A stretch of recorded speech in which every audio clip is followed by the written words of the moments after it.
we see your work with epilepsy and showing a decrease in the seizures that the two of you worked on, that research, Right. is the mechanism of the MCTs, is it helping in seizure activity in the same way, or is there something else going on, or is that even known? One of the hypotheses similar to aging brain. One hypothesis is glucose metabolism issue, hypometabolism glucose in certain neurons, which causes the epilepsy. So if that's the case, that MCT convert ketones, and the ketone actually can compensate and help neurons. That's one hypothesis. Our hypothesis also says MCT have direct impact on the neurons to have anti-epileptic effect. So at this moment, we don't know which one is the predominant mechanism, but could be multi-mechanism, anti-epileptic mechanisms for that to help the dogs. Okay.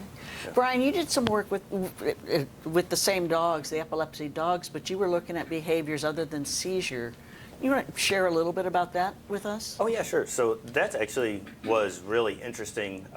We didn't initially propose that. That was actually proposed by Dr. Volk and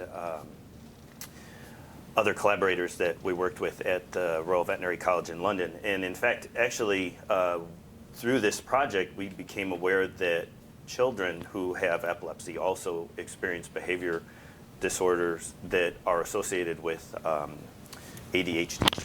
And so they have not only seizure activity, but it seems to also be linked to this different compulsive abnormalities. And so there's that established link with people. And so the behaviorist team that we collaborated with incorporated this questionnaire that assesses all these different behavior attributes that pets, that the pet owner might observe in the pets. And in doing that, the behaviors that came out as being the most apparent were behaviors like increased excitability, increased anxiety related to fear, lower trainability, presumably because of increased inattention and that sort of thing. And so we demonstrated that the epileptic dogs that were just on a normal placebo diet exhibited these enhanced abnormal behaviors. And what was really kind of exciting is that 2 out of the 4 major behaviors that were associated with ADHD-like behavior in dogs were actually improved in the dogs that were on the MCT diet. So that's in line with what is also observed with people. I think the last point to share, though, is that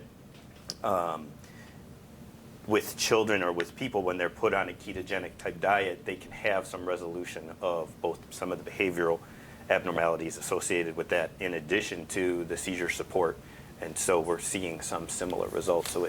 So it kind of helps align the research between what's going on in people and what's going on with dogs.